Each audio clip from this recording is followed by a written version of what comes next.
Himachal high court का ये फैसला देवभूमि की 95% आबादी का दिल जीत गया है, क्योंकि अदालत ने बिल्कुल सीधे और साफ शब्दों में कहा है कि मंदिरों में चढ़ाया जाने वाला पैसा सरकार का नहीं बल्कि देवता का है। इसलिए देवता के इन पैसों से ना तो अब सड़क बनाई जाएगी, ना ही पुल बनवाए जाएंगे और ना ही किसी प्रकार के सार्वजनिक भवनों का निर्माण किया जाएगा, क्योंकि ये सब बनाने का काम तो सरकार का है। और हाँ, ये जो वीवीआईपी लोगों के मंदिर आने पर उन्हें स्मृति चिन्ह और ये जो तस्वीरें और उपहार दिए जाते हैं, अब ये भी हमारे और आपके दान किए पैसों से नहीं खरीदे जाएंगे। तो अब सवाल ये है कि चढ़ावे के इन करोड़ों अरबों रुपयों का होगा क्या?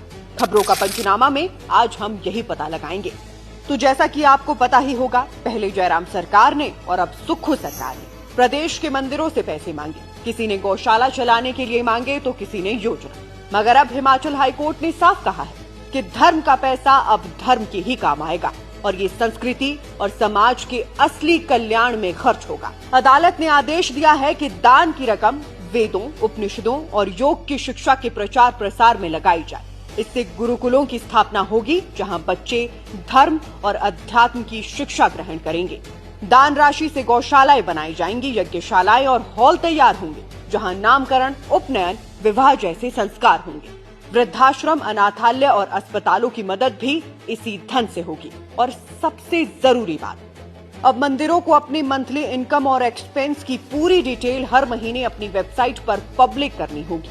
यानी कौन सा काम हुआ, कितने समय में हुआ और पैसे कितने खर्च हुए, ये सब भक्तों को भी बताया जाएगा। और अगर कोई ट्रस्टी या अधिकारी इस धन का दुरुपयोग करता पाया गया तो उससे वो राशि वसूली जाएगी, क्योंकि अदालत ने साफ कहा है धन देवता का है, सरकार का नहीं।